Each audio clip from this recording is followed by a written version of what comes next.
हरिओम। स्वागत करते हैं आप सभी का आज इस गीता चर्चा में। इससे पहले हमने दूसरे अध्याय का 45वां श्लोक उसको थोड़ा समझा, उसकी व्याख्या को समझा। आज उससे आगे के श्लोक की चर्चा करते हैं जहां पर भगवान थोड़े और गूढ़ रहस्यों की चर्चा कर रहे हैं। क्योंकि भगवान ने अर्जुन को आत्मा तक टिकाने के लिए जो एक भाव रखा है वो हर तरीके से उसको वहां पर टिकाने की कोशिश कर रहे हैं। तरीका कोई भी हो, लेकिन कोशिश यही है, प्रयास यही है कि वो टिक जाए अपने उस शुद्ध स्वरूप में। उसके बाद भगवान ने कर्मयोग की चर्चा शुरू की। तो भगवान आज कह रहे हैं कि चैप्टर 246 श्लोक में, जैसे जब सब और जल ही जल हो तब एक जलाशय का कोई महत्व नहीं रह जाता है, ऐसे ही ब्रह्म ज्ञानी का वेदों में प्रयोजन नहीं रह जाता है। भगवान यहां पर एक उदाहरण दे रहे हैं। उदाहरण दे रहे हैं कि एक दृश्य है जहां पर आप बीच में हैं और चारों तरफ आपके जल ही जल है। जिधर देखो पानी ही पानी है। एक बड़ा जलाशय मिल गया है और आप उसमें पूरी तरह से बीच में खड़े हुए हैं। जब ऐसी अवस्था हमारी होती है तो अब क्या हमको कोई छोटा जलाशय, कोई कुआं, कोई तालाब, कोई छोटे जलाशय की अब आवश्यकता रह ही नहीं जाती, प्रयोजन रह ही नहीं जाता। जब चारों ओर जल है तो छोटा जलाशय का क्या प्रयोजन? छोटे जलाशय का प्रयोजन तो तब है जब वो चारों ओर का जल हमको मिला ना हो। तब तक वो छोटा जलाशय भी बड़ा जलाशय हो सकता है, लेकिन यदि बहुत बड़ा जलाशय मिल गया हो, समुद्र ही मिल गया हो, तो अब छोटे जलाशय का कोई प्रयोजन नहीं रह जाता। ना अंदर से उसके लिए कोई पकड़ रह जाती है कि वो मुझे चाहिए, ना उसकी चाहत रह जाती है, ना उसमें अटकन रह जाती है। पूरी तरह से छोटा जलाशय हमारे अंदर से, हमारे चित्त से ही हट चुका होता है, क्योंकि हमें चारों ओर जल ही जल प्राप्त हो गया है। ये चारों ओर जल ही जल प्राप्त होने का एक उदाहरण भगवान दे रहे हैं और कह रहे हैं कि ऐसे ही जो ब्रह्म ज्ञानी है, जिसने ब्रह्म को पूरी तरह से, जो ब्राह्मण है, जिसने ब्रह्म का साक्षात्कार किया है, ब्रह्म भाव में टिक गया है, उसका अब वेदों से कोई प्रयोजन नहीं रह जाता। जो ब्रह्म भाव में टिका है उसका वेद, अब उसके अंदर वेदों की तरफ पढ़ने, पठन पाठन का कोई प्रयोजन उसके लिए रह नहीं जाता, क्योंकि उसको एक बड़ा जलाशय मिल गया है। असलियत में जो वेद हैं, वेद का मतलब यहां पर केवल 4 वेद की बात नहीं है कि 4 वेद हैं उनको पढ़ना हम, या उनकी निंदा की बात नहीं है। भगवान यहां पर वेदों की निंदा की बात नहीं कर रहे हैं। ये एक सीमा की बात की जा रही है। सीमा की बात की जा रही है कि यदि आपने अपने अंतरतम में उस ब्रह्म ज्ञान को अनुभव कर लिया, तो ब्रह्म ज्ञान कैसे मिले उसके लिए हमें वेद पढ़ने की अब आवश्यकता रह नहीं जाती। यदि आपको एड्रेस पूरा पता लग गया है तो मैनुअल बुक, अब क्या करेंगे एड्रेस बुक की, वहां कैसे पहुंचे? आपको पता है, आप वहां पहुंचे हुए हैं। अब आपको जरूरत नहीं है गूगल मैप की, आप पहुंच चुके हैं। पहुंचे ही ना हो तो गूगल मैप की आवश्यकता है, टिक गए हैं तो गूगल मैप की अब कोई आवश्यकता है नहीं। अर्थात वेद का मतलब यहां पर वही केवल 4 वेद की बात भगवान नहीं करते। वेद का मतलब है कि वो ज्ञान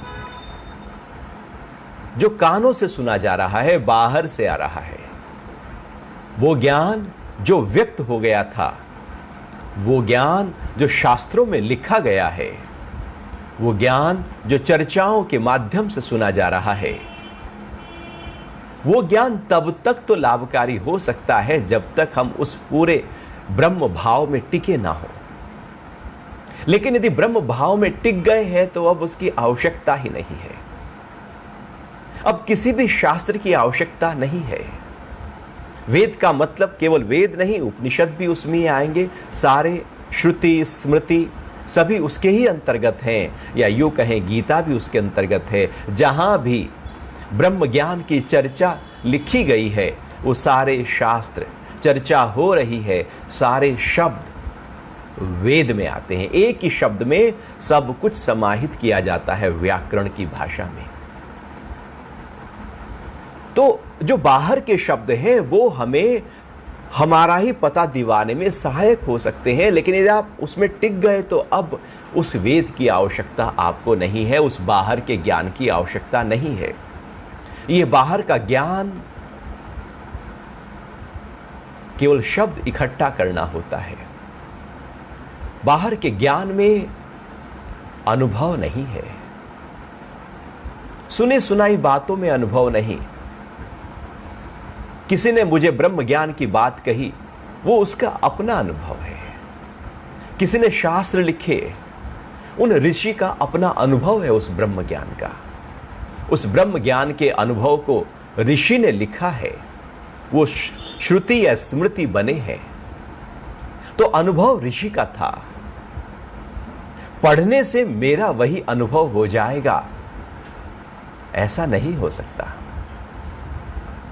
जिसका अनुभव है वो ही उस ब्रह्म भाव में टिक सकता है, क्योंकि अध्यात्म बिना अनुभव के नहीं होता। ये शब्दों से पहुंच जाने की प्रक्रिया नहीं, शब्दों से ब्रह्म भाव को पकड़ लेने की प्रक्रिया नहीं। क्योंकि जो व्यक्त है उसको शब्दों से शायद पकड़ा जा सकता है, समझा जा सकता है, उसका कोई फॉर्मूला हो सकता है। क्योंकि व्यक्त हो गया है पानी, तो उसका एक फॉर्मूला विज्ञान ने कह दिया। जो भी व्यक्त हो गया है वो कहीं ना कहीं किसी ना किसी रूप में परिभाषित हो गया है विज्ञान की भाषा में, और वो शब्दों के माध्यम से उसको समझा जा सकता है। लेकिन यदि जो अव्यक्त है उसको शब्दों से नहीं पकड़ सकते, तो जो लोग केवल शास्त्र शास्त्र और शास्त्र में ही अटके रहते हैं, जो शब्दों में अटके रहते हैं, वो कभी भी अपने अंतरतम में बहते हुए ज्ञान का अनुभव नहीं कर सकते। उस शास्त्र को छोड़कर अब अपने अंतरतम में उतरना होगा और अपने अंतरतम की गहराइयों में अपने आप को अनुभव करना होगा। यदि हमने अपने अंतरतम की गहराइयों में अपने आप को अनुभव नहीं किया तो शास्त्र सब फीके हैं, बेमाने हैं। ऐसे ही है कि आपने खाना बनाने की एक कैसे कुकिंग की जाती है उसकी एक किताब खरीदी और आपने पूरी किताब पढ़ ली, रट ली। उस किताब को रट लेने से पेट नहीं भरने वाला। जो किताब में लिखा था उस विधि के अनुसार आपको, वो जो पाक शास्त्र था उस विधि के अनुसार आपको खाना बनाना पड़ेगा, उसके बाद खाना पड़ेगा, फिर पेट भरेगा। शास्त्र में जो लिखा है, लिखने मात्र से बात नहीं बनती, बल्कि जो लिखा है वो आपको अपने अंतरतम में लेकर आना पड़ेगा। अर्थात अपने अंतरतम में हम तब लेकर आएंगे जब अपने साथ बैठेंगे, अपने साथ टिकेंगे। जब अपने साथ रहेंगे, अर्थात जो ब्रह्म ज्ञान है वो भीतर की प्रक्रिया है, जहां पर हमें आंख बंद करके अपने अंतरतम में उतरना पड़ेगा। और जैसे ही हम अपने अंतरतम में उतर गए, आप ध्यान की ऊंची अवस्था में पहुंच गए। अब आप बताएं कि आपको शास्त्र पढ़ने की जरूरत पड़ेगी क्या? आप ध्यान की गहराइयों में बैठे हैं और अपने उस अनुभव को महसूस कर रहे हैं, अब आपको शास्त्र पढ़ने की आवश्यकता नहीं। वो तब आवश्यकता है जब आप उस गहराई को अनुभव नहीं कर रहे हैं, उस दिव्यता को अनुभव नहीं कर रहे हैं, बल्कि केवल बाहर उस दिव्यता को अनुभव करने के लिए कुछ आयोजन कर रहे हैं। तो भगवान यहां सारे आयोजन को गिराने की बात कर रहे हैं कि वेदों के पढ़ने में कोई आयोजन ब्रह्मज्ञानी का नहीं रह जाता। तो शास्त्र की निंदा नहीं, शास्त्र की एक सीमा है कि वो केवल एक सीमा तक आपको पहुंचा सकता है, उसके बाद उस शास्त्र को छोड़ना होगा, उसका काम हो गया है। आप घर से निकले कार उठाकर, आपको ऑफिस पहुंचना है। जब आप ऑफिस पहुंचे तो आपने कार को पार्क कर दिया, कार का काम पूरा हुआ, अब आप ऑफिस चले गए। अब इसका मतलब यह नहीं कि कार की निंदा है कि आपने कार को नीचे छोड़ दिया। इसका मतलब केवल इतना ही है कि कार की एक सीमा थी जहां पर उसको पहुंचना था, उसने मुझे पहुंचा दिया, अब उसका कार्य खत्म हो गया। शास्त्र भी ऐसे ही है कि उनकी एक सीमा है, उसने अपनी सीमा तक काम किया, मुझे एक थोड़ा सा एक ज्ञान दिया, एक ऐसा ज्ञान दिया कि जिससे मैं उस अपने ब्रह्म भाव की तरफ टिक सकूं, उसका आनंद ले सकूं। उसने मुझे वहां तक पहुंचाने में सहायता दी। अब मैंने उसको छोड़ दिया, प्रेम से छोड़ा और अपने अंतरतम में उतर गया। और जैसे ही मैं अपने अंतरतम में उतरा, अब मुझे ब्रह्म का अनुभव होना शुरू हो गया। इसलिए ब्रह्म ज्ञानी शास्त्र का पठन पाठन नहीं करते, उनको उसकी आवश्यकता है नहीं। शास्त्र उलझा देते हैं, शास्त्र केवल बाहर की बातों में उलझा देंगे। वो आत्मा की बात तो करेंगे, लेकिन आत्मा का भी शब्द होगा और शब्द भी बाहर का होगा। यदि किसी ने आम खाया हो और आम को लिखा हो कि आम ऐसा होता है, इतना मीठा होता है, उसका ऐसा स्वाद है, पूरा वर्णन अच्छी तरह से आपने एक ऐसे लिखा आम के स्वाद के ऊपर, और आप उस ऐसे को पढ़ें, तो क्या आप आम के खाने का जो अनुभव है, जो रस है उसका, वो ले सकते हैं? कुछ आपको एक आइडिया लग जाएगा, बस इतना ही होगा। अनुभव तो भीतर की प्रक्रिया है और ज्ञान अनुभव पर टिका है। जितना अंदर तम में टुक्की लगाएंगे, उतना ही ज्ञान के भाव में हम टिक जाते हैं। तो भगवान यहां कह रहे हैं कि जब बड़ा जलाशय मिल गया है, तो छोटे जलाशय का कोई प्रयोजन नहीं है, भला हम उसकी तरफ जाते थोड़ी है। और जो छोटा जलाशय है वो बनाया जाता है, बड़ा जलाशय बनाया नहीं जाता। समुद्र बनाया नहीं गया, लेकिन जो छोटे जलाशय हैं वो बनाए जाते हैं। ऐसे ही शास्त्र लिखे जाते हैं, लेकिन ब्रह्म भाव जो मेरे भीतर है वो तो है ही है।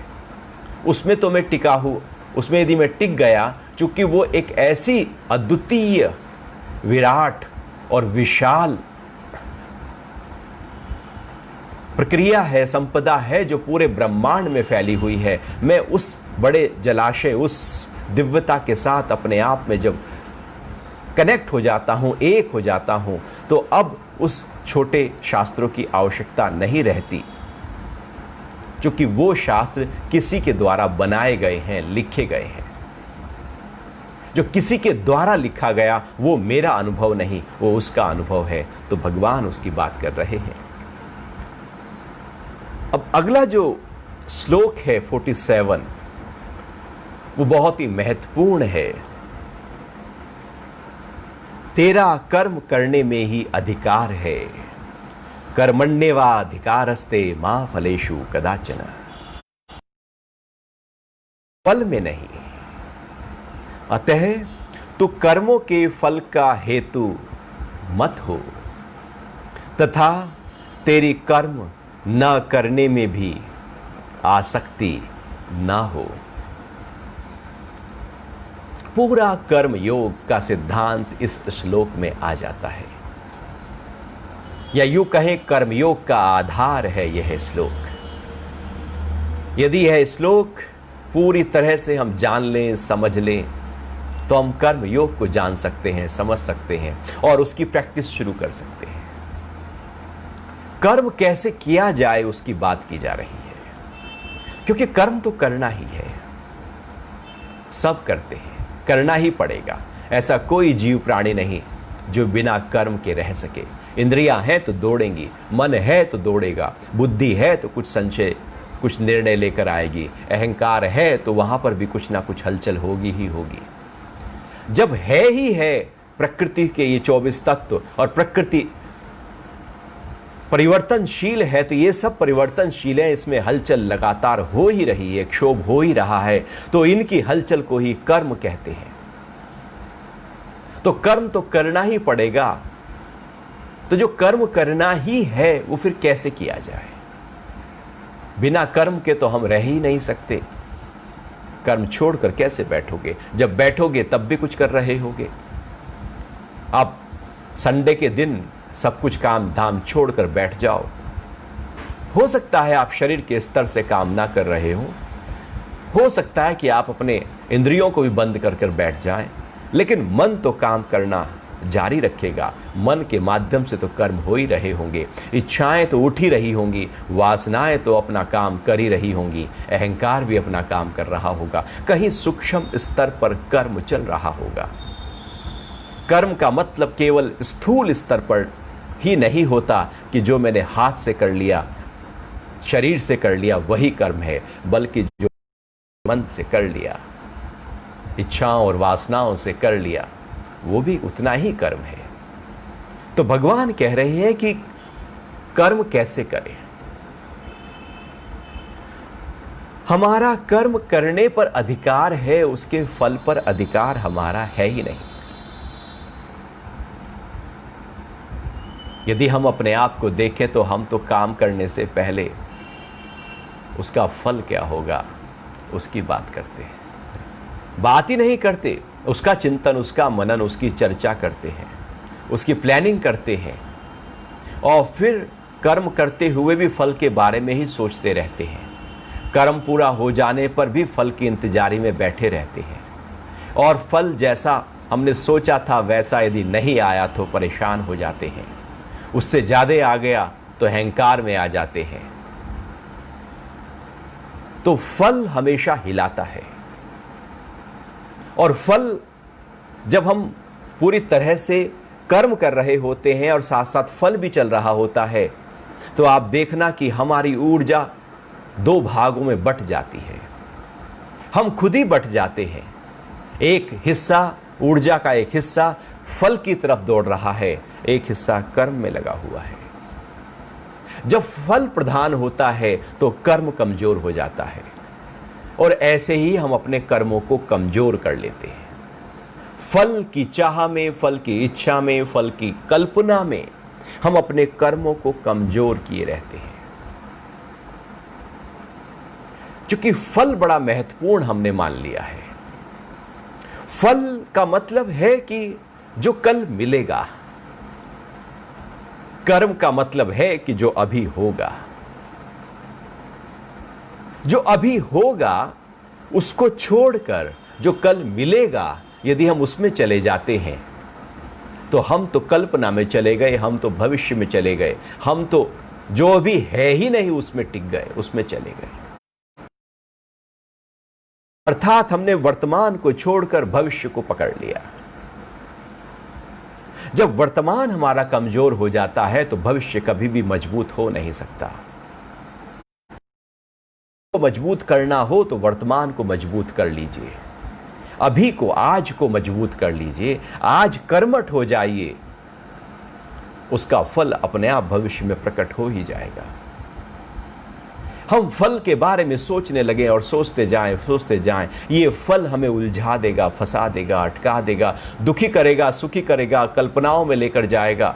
यही फल डराएगा, यही फल लोभ लेकर आएगा। मन की सारी हलचलें केवल फल के आधार पर खड़ी हैं कि वो मिलेगा, शायद ना मिले तो क्या होगा। ये जो भविष्य की कल्पनाएं हमारे मन में लगातार चलती रहती हैं, वो हमें वर्तमान से हिला देती हैं, और जीवन वर्तमान में बहता है, वो भविष्य में नहीं बहता। जीवन तो अभी बह रहा है, तो जब जीवन अभी बह रहा है तो क्यों ना अभी जो कर्म हमारे द्वारा हो रहा है उसमें ही अपने आप को पूरी तरह से लगा दिया जाए। क्यों ना 100% केवल हमारा फोकस कर्म पे हो, और पूरी तरह से फोकस कर्म पर होते हुए आप अपने इंद्रियों को, अपने शरीर को, अपने मन को, बुद्धि को, सब कुछ पूरे व्यक्तित्व को उस कर्म पे लगा दें जो सामने है आपके, जो कर्तव्य कर्म है। फोकस कर लें, फल पर ध्यान नहीं दें।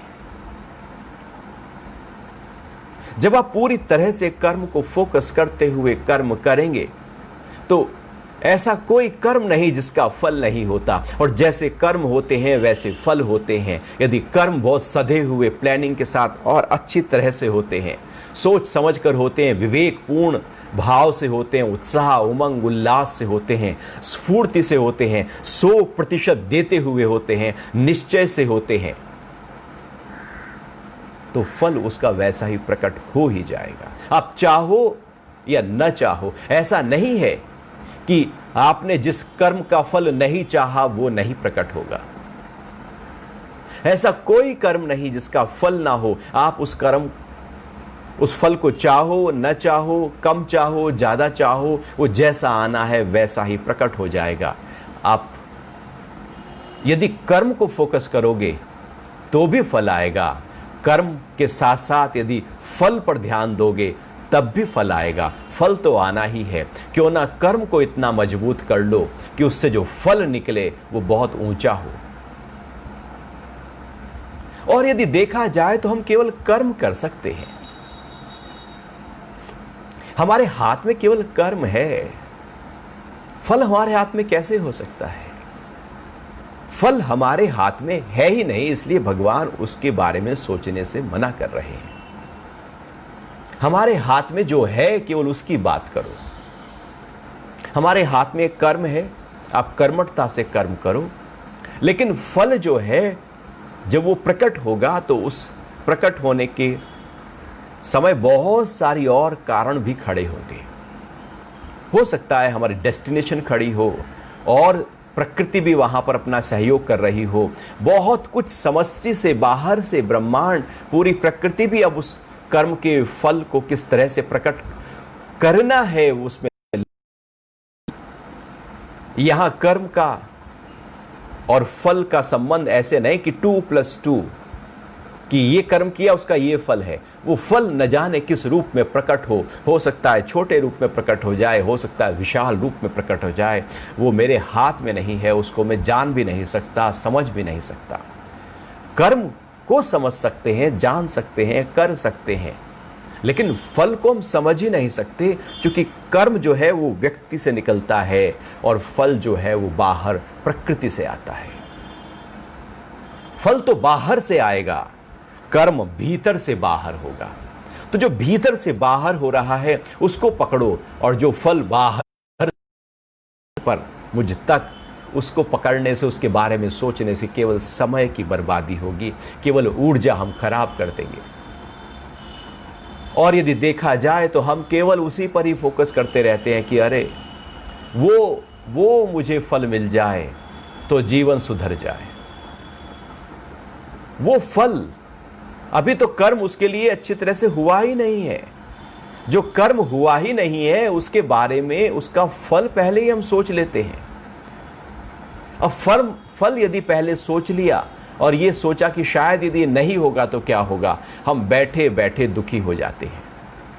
हमने अभी दुख मोल ले लिया, वो वैसा होना था ही नहीं जैसा हमने सोचा है। हमने तो जबरदस्ती फल में जाकर अभी अपने आप को हिला दिया, अपने मन को हिला दिया, अपने पूरे बॉडी एनर्जी को इम्बैलेंस कर देते हैं जब हम फल में जाते हैं। और जब केवल कर्म में होते हैं तो बॉडी एनर्जी बैलेंस हो जाती है। फल चूंकि भविष्य है, एक कल्पना जुड़ी हुई है उसमें, तो काल्पनिक वृत्ति को हमें हटाना होगा। जो भविष्य में हमारा मन दौड़ता रहता है, फल की चाह में लगा रहता है, वहां से हटाकर अपने आप को केवल और केवल कर्म को फोकस करना होगा। और 100% कर्म में आपका ध्यान जब होगा, 100% आप जितना भी दे सकते हो कर्म को पूरी तरह से दे दो, प्रकृति फल अपने आप दे देगी। तो सोचकर समय क्यों खराब किया, फल के बारे में एनर्जी क्यों खराब की? और कर्म जो 100% हो सकता था, मैंने फल भी सोचा, तो फल में भी कुछ परसेंटेज हमारी चली गई ना एनर्जी की।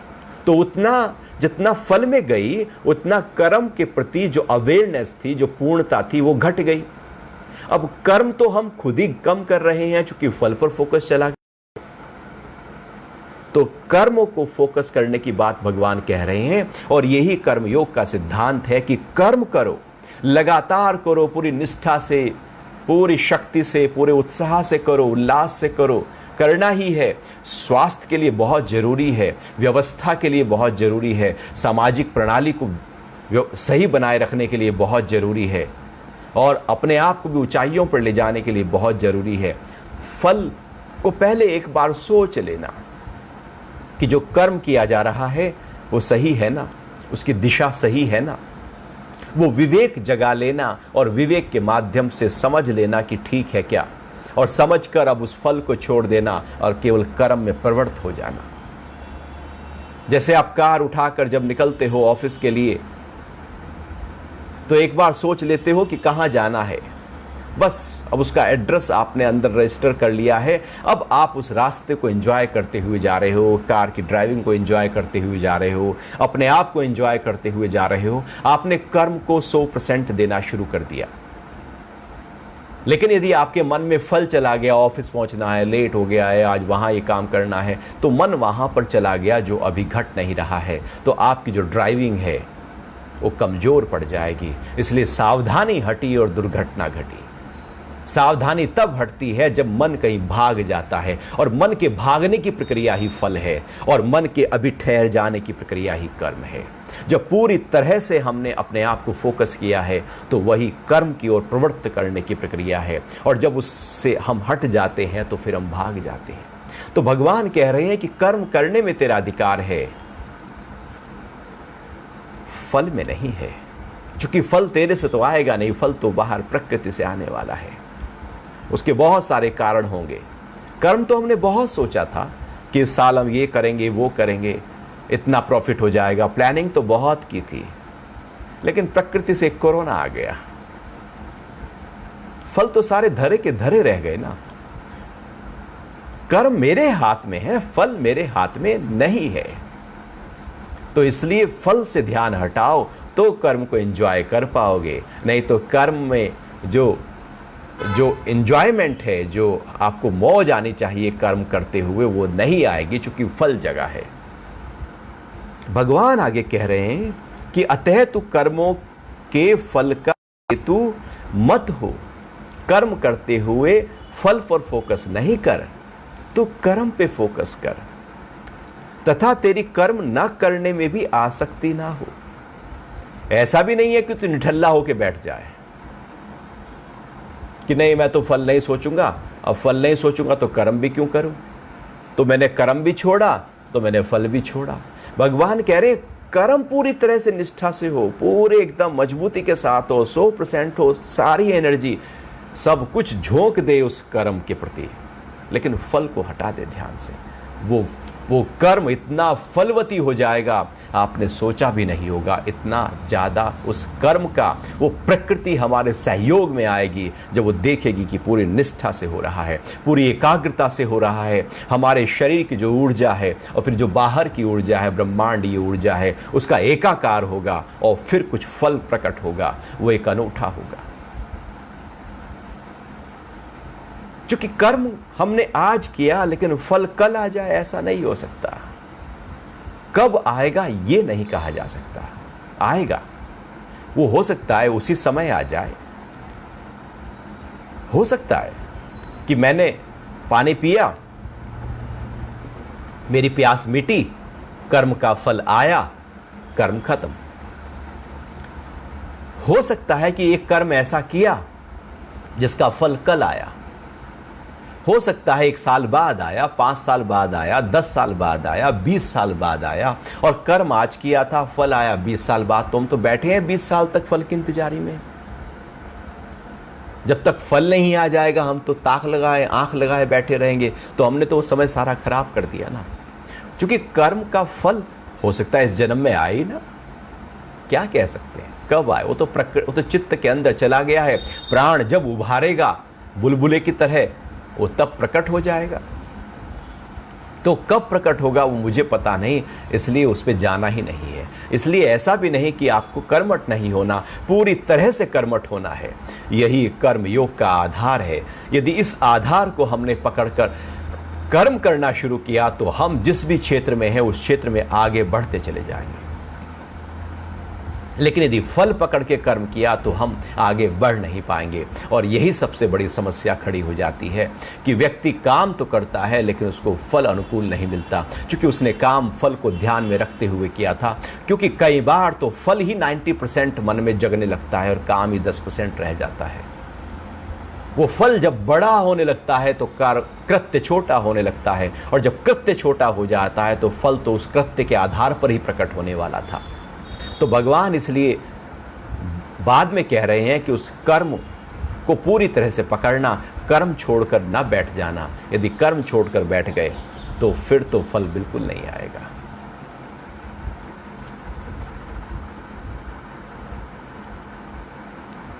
एक अगला श्लोक लेते हैं, 48 चैप्टर 2।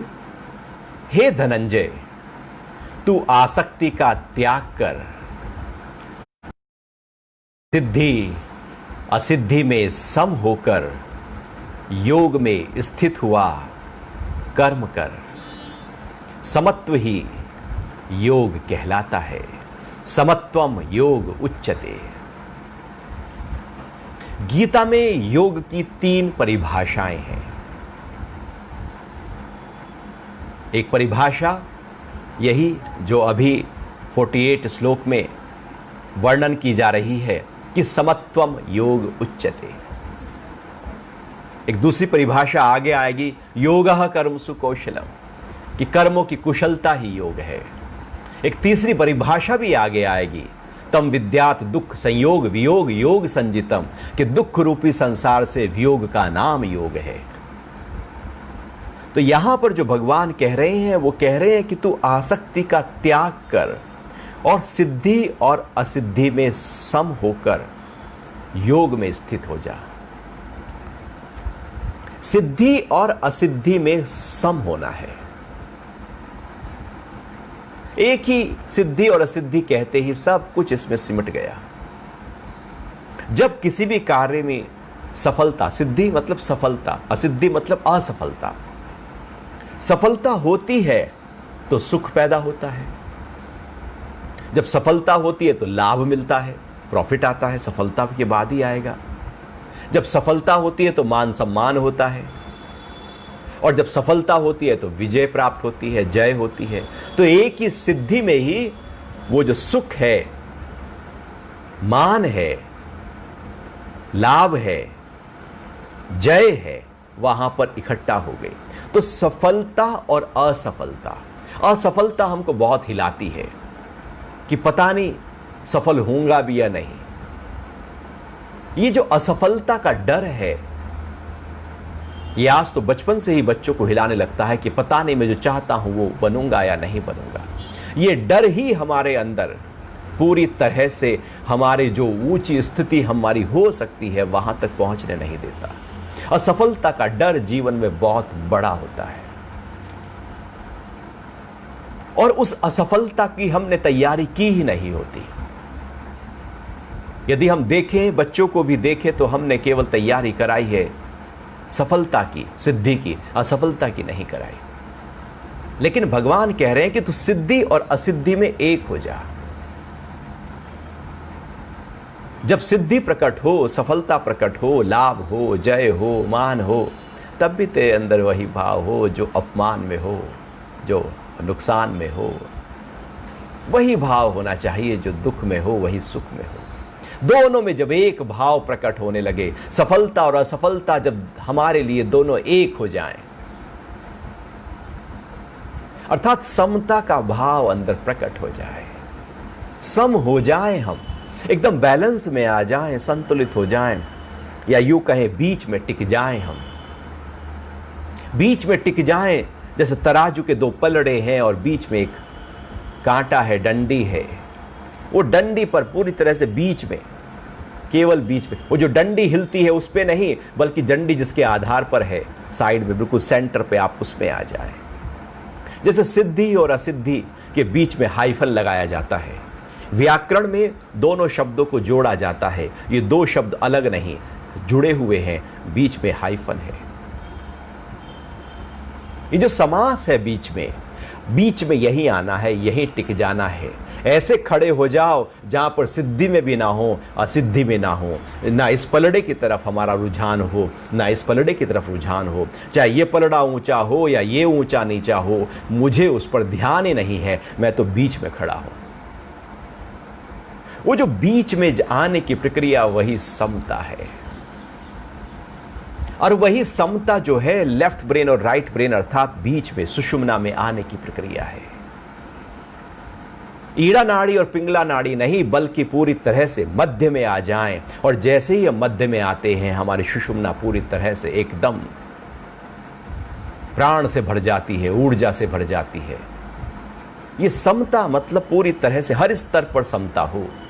शरीर के स्तर पर समता, इंद्रियों के स्तर पर, मन के स्तर पर, बुद्धि के स्तर पर, प्राण के स्तर पर, हर स्तर पर जब समता पैदा हो जाए तो हम अपने स्वरूप में टिक जाते हैं। समता ही स्वरूप में टिकाती है, विषमता तो स्वरूप से हटा देती है। जब जब विषमता में हम जाएंगे, हम अपने स्वरूप को खो बैठेंगे। हमारा स्वरूप हमें याद ही नहीं होगा, क्योंकि विषमता बहुत ज्यादा बड़ी हो चुकी होगी। लेकिन जैसे ही समता में आएंगे, अपने स्वरूप से टिक जाएंगे, क्योंकि विषमताएं बाहर से जोड़ती हैं और समता भीतर से जोड़ती है। ये सिद्धि और असिद्धि तो केवल बाहर की चीज है। लाभ और हानि तो बाहर का है, मान और अपमान तो बाहर का है, सुख दुख भी बाहर का है, जय पराजय भी बाहर की है। ये सब बाहर बह रहा है। और ये बाहर तब हमें ज्यादा हिलाता है जब हमारे अंदर आसक्ति होती है। आसक्ति जब अंदर से बाहर आती है तो कोई शब्द मुझे मान की तरह लगते हैं और कोई शब्द मुझे अपमान की तरह लगते हैं। कोई चीज मुझे सुखदायी लगती है और कोई चीज दुखदायी लगती है। ये आसक्ति परिभाषा गढ़ती है, बढ़ती है कि सुख क्या है, दुख क्या है, लाभ क्या है, हानि क्या है। इस आसक्ति ने ही, अहंकार ने ही कुछ अंदर से परिभाषाएं बना दी हैं, और हर व्यक्ति ने अपनी अपनी परिभाषाएं बना दी हैं सिद्धि की और असिद्धि की। एक के लिए जो सिद्धि होती है, वही दूसरे के लिए असिद्धि हो जाती है। चूंकि अंदर से आसक्ति के आधार पर ही हम उसको कहते हैं कि यह सिद्धि है या असिद्धि। तो जैसे ही हमारे अंदर वो आसक्ति हटती है, और जब वो आसक्ति एक ऐसा चश्मा है जिससे वही कलर हमें दिखता है बाहर। आसक्ति के आधार पर जब जगत को देखा जाता है तो जगत पूरी तरह से आसक्ति से भर जाता है और हम आसक्त हो जाते हैं। और ये आसक्ति ही हिलाती है सिद्धि असिद्धि में, लाभ हानि में। ये जो अटैचमेंट है, जहां से करना था वहां से हटकर हमने वहां कर लिया जहां पर नहीं करना था। आसक्ति अर्थात बाहर की तरफ, जगत की तरफ, संसार की तरफ जुड़ जाने की प्रक्रिया। अनासक्ति अर्थात वहां से हट जाने की प्रक्रिया। जहां जबरदस्ती हमने अपने आप को अटकाया है, फंसाया है, वहां से हटाकर जो मैं हूं उसमें जब हम टिक जाते हैं तो अनासक्त हो जाते हैं। आसक्ति अपने आप छूट जाती है। आसक्ति छोड़नी नहीं है। कैसे छोड़ेंगे? कौन छोड़ेगा? मन छोड़ सकता है, अहंकार छोड़ सकता है, बुद्धि छोड़ सकती है। वो कैसे?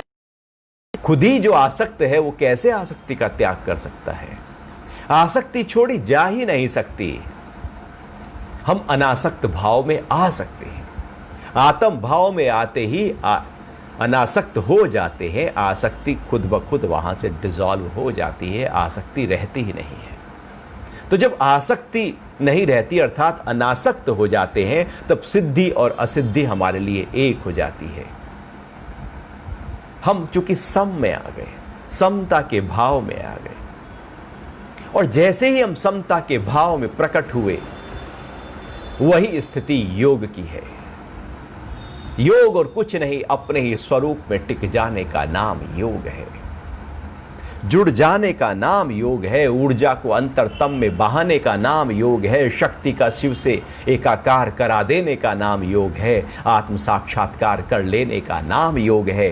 कैवल्य की अवस्था को प्राप्त हो जाने का नाम योग है। मुक्ति ही योग है, मोक्ष ही योग है।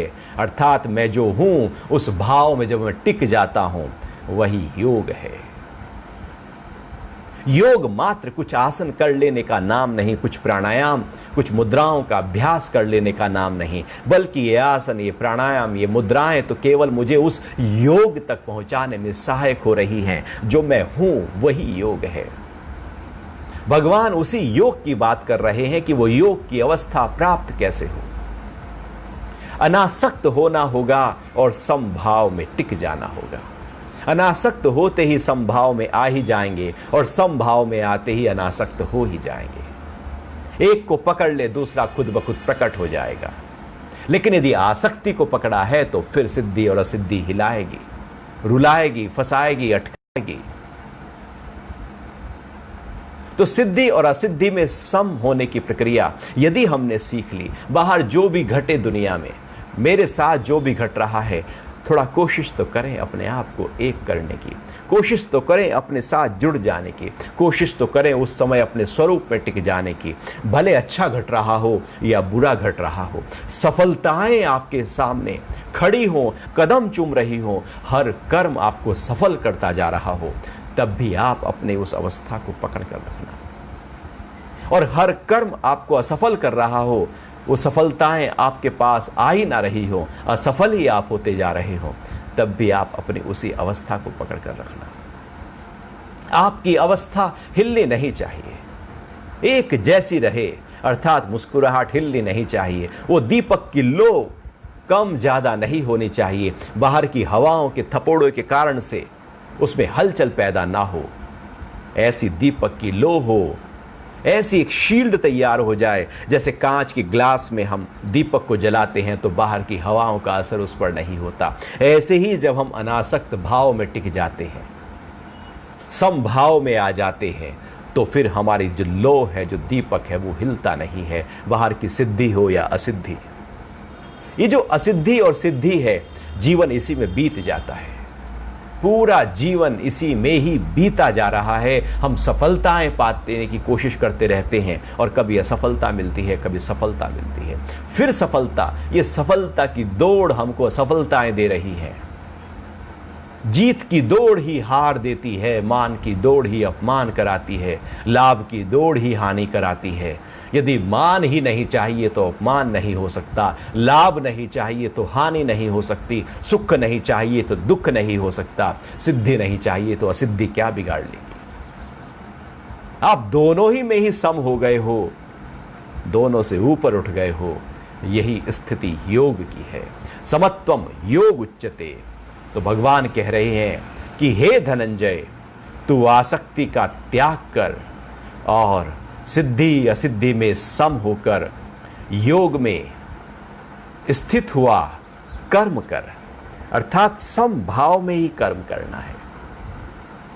जब समभाव में कर्म होगा तो बाहर का कुछ भी हिला नहीं सकता।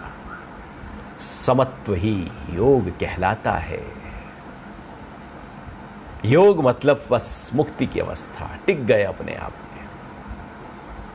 जिसको पाना था वो मिल गया, अब कुछ और जरूरत नहीं है। अब उस भाव में टिक कर कर्म करना शुरू कर दो। जब उस योग के भाव में टिक कर कर्म होता है तो कर्म योग बनता है। कर्म के साथ योग जुड़ गया, योग होने पर कर्म होने लगा तो कर्म योग होता है। और जब योग को पकड़ा है और कर्म होता है तो सारे कर्म निष्काम होते हैं, क्योंकि अनासक्त होते हैं। आसक्ति वहां पर होती ही नहीं है, कामना नहीं है। जब बिना कामना के कर्म हो वही कर्म योग है, और जब पूरी तरह से योग में टिक कर हम कर्म करें तो वही निष्काम है। एक श्लोक और आगे भगवान कह रहे हैं कि समबुद्धि योग की अपेक्षा सकाम कर्म अति निम्न श्रेणी का है। इसलिए हे धनंजय, तू समबुद्धि की शरण खोज, क्योंकि फल की इच्छा रखने वाले तो अति दीन होते हैं। जो सकाम कर्म है, जिसमें हमारी इच्छाएं हैं, कामनाएं हैं, फल की चाह है, वो बहुत ही लोअर कैटेगरी का कर्म भगवान कह रहे हैं कि सबसे निचला स्तर है कर्म का। जब फल चाहो, मुझे ये फल मिल जाए, अर्थात आपने कर्म को दूषित कर दिया, वो सबसे निचले स्तर पर चला गया। निचले स्तर का मतलब है, निम्न कैटेगरी का मतलब है, वो बांधेगा, वो फंसाएगा, अटकाएगा, जन्म मरण देगा, सुख दुख देगा, लगातार हमको उसी में ही उलझाए रखेगा। निम्न श्रेणी का कर्म उलझाए रखता है, फंसाए रखता है। तो जो अपेक्षा और सकाम कर्म है वो उलझाता है, और हम पूरा जीवन यदि देखें तो सकाम में ही बिता देते हैं। हमारे निष्काम भी सकाम के ही आधार पर होते हैं। हमारा निष्काम है कि मुझे उस ऊंची स्थिति को पाना है, उसके लिए मैं कुछ सकाम करने लगता हूं। वो पाने का भाव पहले खड़ा होता है। जैसे ही पाने का भाव आया कि उस मुक्ति को पाना है, तब भी तो सकाम ही हो गया। ये सारे सकाम उस कर्म को जो शुद्ध था, उसको जो पवित्र था, उसको दूषित कर रहे हैं, अपवित्र कर रहे हैं, चूंकि निम्न श्रेणी के हैं, चूंकि बांध रहे हैं, जगत में अटका रहे हैं, फंसा रहे हैं। सुख दुख इन्हीं से ही पैदा हो जाता है। इसलिए हे धनंजय, तू समबुद्धि की शरण खोज। बुद्धि जब बाहर की तरफ बहती है तो विषमताएं लेकर आती है। बुद्धि जब भीतर की तरफ बहती है तो समता लेकर आती है। सम बुद्धि योग तब प्रकट होता है जब बुद्धि योग की तरफ, आत्मा की तरफ बहे। आत्म भाव की तरफ बुद्धि में बहती हुई ऊर्जा आत्म भाव की तरफ गति करने लगे तो वही समता है, वो समबुद्धि योग है। अर्थात अब बुद्धि आत्मा की तरफ गति कर रही है। तो जब बुद्धि आत्मा की तरफ गति करने लगे, भगवान उसी की खोज की बात कर रहे हैं। हमने तो सारी बुद्धि को बाहर लगाया है। बुद्धि को बाहर लगाने से धर्म बढ़ा, पद बढ़ा, कीर्ति बढ़ी, चतुराई बढ़ी, चालाकी बढ़ी, होशियारी बढ़ी। उतना ही उस बुद्धि ने नुकसान भी दिया। वो जितना बढ़ा, अंदर से उतना ही खोखले भी हो गए, उतने अंदर से कमजोर भी हो गए। आध्यात्मिकता का दिवालियापन भी उतना ही ज्यादा खड़ा हो गया, क्योंकि सारी ऊर्जा बाहर की तरफ लगा दी। अब हम कहें कि अंदर का सुकून, अंदर की शांति मिल जाए, वो नहीं मिल सकती। अंदर का आनंद तब मिलेगा जब बुद्धि, हमने तो बाहर ही सारी लगाई है। जीवन का एक बहुत बड़ा हिस्सा बुद्धि को बाहर लगाकर बिताया जाता है। भगवान कह रहे हैं ऐसी बुद्धि को खोज। उस बुद्धि की खोज ना कर जो बुद्धि तुझे समता में टिका दे, जो बुद्धि तुझे अपने ही स्वरूप में टिका दे। बुद्धि का वही सही प्रयोग है। हमने उस बुद्धि का बहुत ही स्थूल प्रयोग किया, बाहर का निम्न श्रेणी का प्रयोग कर लिया। अंतरतम को जानने के लिए बुद्धि का प्रयोग नहीं किया। तो खोज उस, हे अर्जुन तो खोज। ये खोजना, ये खोज भीतर की प्रक्रिया है। जो खो गया है उसको जानने की प्रक्रिया, उसमें टिक जाने की प्रक्रिया खोज है। खोया क्या है? मेरा ही अंतरतम, मेरा ही अपना स्वरूप मेरे से खो गया है, बिछुड़ गया है, उसी को खोजना है। और वो खोजने की प्रक्रिया भगवान कह रहे हैं कि बुद्धि से हो जाएगी। बुद्धि जब सूक्ष्म होगी तो विवेक पैदा होगा, प्रज्ञा पैदा होगी, और वह ऊर्जा अंतरतम की ओर जाकर प्रकृति और पुरुष का भेद ज्ञान करा देगी। तो खोज उस बुद्धि को जो तुझे समता के भाव में टिका दे, क्योंकि फल की इच्छा रखने वाले तो अति दीन होते हैं। सबसे दीन व्यक्ति वही है जिसको फल फल फल वो हो जाएगा तो जीवन में बहुत ऊंचाई आ जाएगी। इसका मतलब है कि अभी हम दीन दुखी बन गए हैं। हमने अभी दुख को पैदा कर लिया है, चूंकि हमने कहा कि सुख कल आएगा। फल में सुख है, अभी में दुख है। अभी की जो सिचुएशन है मेरी, वो सबसे दुख से भरी हुई है। सबसे दीन व्यक्ति वही है जो फल की इंतजारी में बैठा है। तो दीन नहीं बनना है, दीनहीन बनकर जीवन को नहीं जीना है। दीनहीन वो होते हैं जो भविष्य में ताक लगाए बैठे हैं, और प्रसन्न आनंदित वो होते हैं जो अभी को पूरी तरह से पकड़कर और उस बुद्धि को खोज रहे होते हैं जो उसे टिका देती है, समता ले आती है। फिर कल पे कुछ नहीं बल्कि अभी में ही सब कुछ अनुभव होने लगता है। वो पूरा आनंद मैंने अभी पा लिया, अपने अंतरतम में पा लिया। मैं कल, वो जो कल आएगा, कल मिलेगा, वो मिलेगा तो आनंद आएगा, खुशी आएगी, ये प्रॉफिट होगा, वो नौकरी मिलेगी, उतना सैलरी बढ़ेगी, वो बच्चे बड़े होंगे, वो बड़ा मकान होगा। तो जिनके पास सब है उनसे पूछ लो भाई, सब ठीक है क्या? वो कुछ और फल की तलाश कर रहे हैं। वो एक घर होने पर दूसरे घर,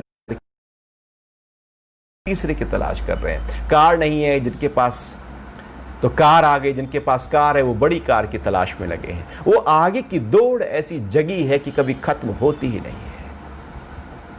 अनंत है ये खोज जो बाहर की तरफ हमारी होती है, आसक्ति के कारण से कभी पूरी नहीं होती। इसकी कोई सीमा नहीं है, ये भी असीम है। बस एक पाव दूसरी और ऐसा अंधा कुआं है जिसका कोई पार नहीं है। ये आसक्ति, ये फल की इच्छा जब पैदा होती है तो दीन हो जाते हैं। भले धन कितना भी हो, लेकिन और की चाह ही दीन कर देती है। जिसको कुछ चाहिए वही गरीब है, जिसको कुछ नहीं चाहिए वही अमीर है। गरीब मतलब वो दीन हो गया है क्योंकि उसे कुछ चाहिए। धन कितना है उस पर कोई मतलब नहीं। यदि कुछ चाहिए का भाव है तो दीनता प्रकट हो गई। यदि फल चाहिए तो दीनता प्रकट हो गई, और हम सबसे निचले स्तर पर मनुष्य में आ गए। हम दीनहीन बनकर अपने जीवन को क्यों बिताएं? भगवान कह रहे हैं, हे अर्जुन, तू दीनहीन ना बन, तू उस बुद्धि को खोज जो तुझे समता में टिका दे, जो तुझे तेरे ही स्वरूप में टिका दे। एक बार श्लोक फिर से पढ़ लेते हैं। सम बुद्धि योग की अपेक्षा, सम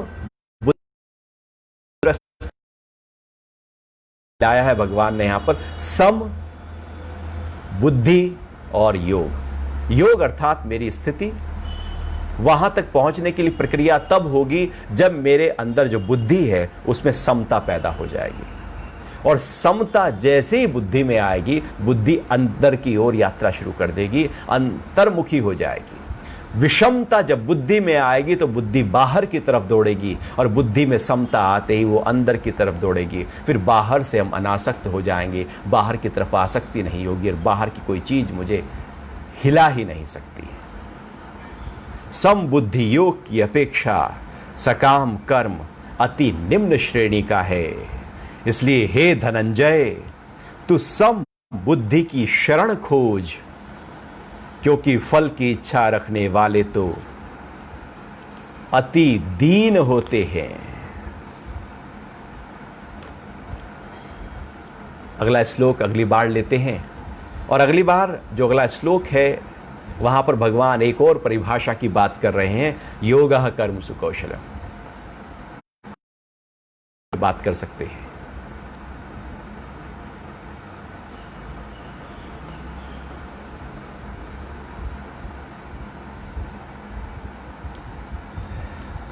तो जीवन में यदि फल नहीं होगा तो फिर कर्म कैसे करेंगे? हमने ये पक्का कर लिया है। हमारी इस तरह से फल पहले सोचो, फल ही सोचते रहो, कर्म करते हुए फल सोचते रहो, यही सिखाया गया है। शिक्षा ही उल्टी हो गई। जैसे सीखना था वैसे नहीं सीखा। हमने कुछ गलत पढ़ लिए। जब पहाड़े ही गलत सीख लिए और बचपन में वही पहाड़े याद कर लिए, तो वो गलत पहाड़ा ही आपको लगातार याद होता रहेगा।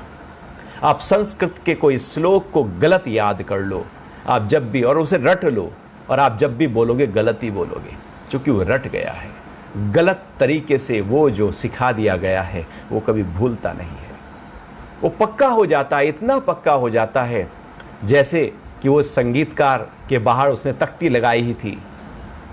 कि जिसको तबला बहुत अच्छी तरह आता है उसकी फीस 1,000 रुपया महीना है, जिसको थोड़ा थोड़ा आता है उसकी 500 है, जिसको बिल्कुल नहीं आता उसकी फीस 100 रुपया है। तो एक ने पूछ लिया, अरे ये तो आपने गलती लगा दी, उल्टा कर दीजिए इसको। तो संगीतज्ञ ने कहा, उसने कहा कि अरे भैया, जिसको बहुत आता है वो बहुत ज़्यादा उल्टा सीधा सीख कर आए हुए होते हैं, उसे बहुत दिमाग लगाया जाता है, खपत की जाती है, सारी एनर्जी मेरी उनसे लग जाती है। चूंकि जो सीख कर आए हुए होते हैं वो कहते हैं कि मैंने तो ऐसे सीखा था, मैंने तो ऐसे पढ़ा था, इस शास्त्र में वो लिखा है, उस शास्त्र में वो लिखा है, आप तो ये बता रहे हैं। तो जो हम सीख लेते हैं उसको डिलीट करना बड़ा मुश्किल होता है। और जिसने कुछ नहीं सीखा, जो कोरा है, उसको मैं जो सिखाऊंगा वो एकदम सीख लेगा। उस पर एनर्जी, उस पर समय बहुत कम लगेगा मेरा, इसलिए उसकी फीस कम है। तो यदि हमने ये सीख लिया है कि कर्म और फल जुड़े पड़े हैं और मुझे पहले फल के बारे में सोचना है, कर्म करते हुए फल के बारे में सोचना है, तो आप निश्चित मानिएगा कि कर्म को दूषित कर रहे हैं, अपवित्र कर रहे हैं, निम्न श्रेणी का कर्म हो रहा है, क्योंकि फल की चाह पे हो रहा है। और वो फल की चाह ही हिलाएगी, अटकाएगी, फंसाएगी, रुलाएगी, जन्म और मरण में लेके जाएगी। जीवन कभी भी ऊंचाइयों से जिया नहीं जा सकता। ऊंचाइयों से जीवन वो जीते हैं जिनके अंदर फल की चाह नहीं होती, क्योंकि कर्म अपने आप में ही इतना अनूठा होता है।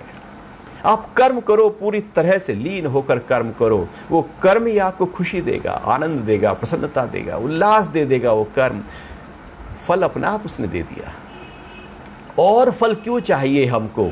कर्म ही अपने आप में हमको, आप वॉक करने गए हैं, वो वॉक करते हुए आपने पूरी तरह से उस वॉक का आनंद लिया है, अब आपको और फल क्यों चाहिए?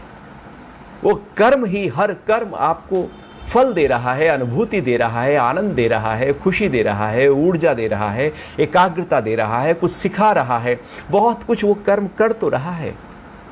लेकिन हम कहते नहीं, कुछ और भी चाहिए। ये जो गलत प्रकार से हमने अपने आप को पूरी तरह से ऐसे कर लिया है, उसके कारण से हम बंधे रहते हैं। और यही कर्म का बंधन है, बांध लेता है कर्म। जब फल की इंतजारी होती है, फल की चाह होती है, फल की कल्पना होती है, बांध लेते हैं सारे के सारे कर्म। जो कर्म आसक्ति और अहंकार से किए जाते हैं, कामना और स्वार्थ से किए जाते हैं, फल की चाह से किए जाते हैं। तो क्यों बंधे हम कर्मों में? कर्म करें, वही कर्म मुझे मुक्ति की तरफ ले जाएं। वो तब होगा जब कर्मों में ही अपने आप को एंजॉय, और पूरी तरह से 100% आप उसमें आ जाओगे। तो ये एक अनूठी प्रक्रिया कर्मयोग की है, जो भगवान धीरे धीरे करते हुए उसकी गहराई, अति गहराई में लेकर जा रहे हैं। तो इसलिए उस फल को छोड़कर कभी कर्म को करके देखना। जब कहीं जाओ कार चलाते हुए, तो जहाँ पहुँचना है वहाँ से ध्यान को हटा देना, कार को एंजॉय करना, कार चलाने को एंजॉय करना। जब खाना खा रहे हो, खाना खाने को एंजॉय करना। जब नहा रहे हो तो शावर लेने को एंजॉय करना। जब ड्रेसअप कर रहे हो तो ड्रेसअप होने को एंजॉय करना। जो कर रहे हो उसको एंजॉय करते जाना। कोई सामने है तो 100% उस पर पूरी तरह से फोकस करके उस बातचीत को एंजॉय करना। जो कर रहे हो पूरी तरह से उसी में ही आ जाना। आप पाएंगे कि जीवन पूरी तरह से एक अनूठा हो गया है। क्योंकि हम जो कर रहे होते हैं, हमारा ध्यान तो कहीं और जा चुका होता है। हम सुबह ब्रश कर रहे होते हैं तो नहाने पर ध्यान होता है, नहा रहे होते हैं तो नाश्ते पर ध्यान होता है, नाश्ता कर रहे होते हैं तो दिन भर के काम का ध्यान होता है। जो कर रहे होते हैं ध्यान कहीं और होता है, या उस कर्म के फल पर ध्यान चला जाता है। कर्म तो बड़ा कमजोर है हमारा। कर्मयोग कर्म को ताकत देता है, और जब कर्म ताकतवर हो जाता है तो फल अपने आप उसके अनुसार प्रकट हो जाता है। आज के लिए फिर इतना ही रखते हैं।